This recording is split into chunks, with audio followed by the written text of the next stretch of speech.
Alright, when I was going over journals with first encounters and first contact that have been historically recorded by people that were there and did it, and what they observed, what they seen, who they met, details they made as to, the mounds at all the ports that are consistent with Spanish chronicles, Gaelic chronicles, French chronicles, and the people they met. But anyway, now the significance of that is the faces. Okay, faces obvious there.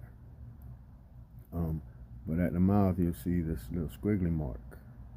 That means this guy spoke the truth wherever you met him, if he had that tattoo.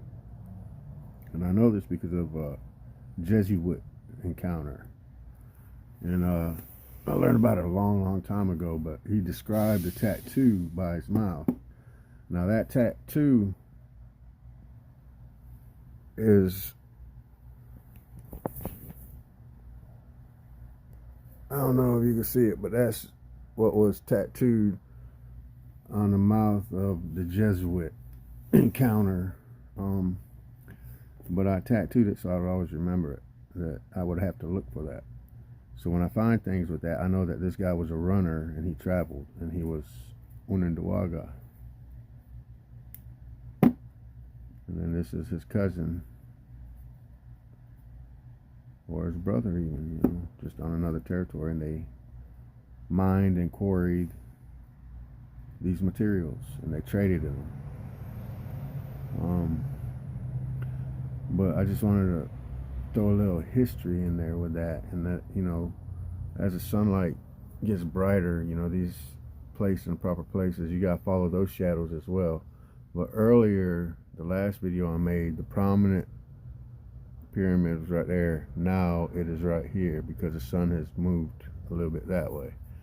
But that's how these operate. You got to follow the shadows. And again, if these are proper, like based on, the grooves lining up to the grooves and coming out where other grooves are, or, the shapes or the markers. I mean, there'll be arrows, there'll be pyramids, there'll be mounds, there'll be all kinds of things, and they'll be consistent in everything. Like these, this could be fathoms for all I know. Fathoms, or either some measurement of distance.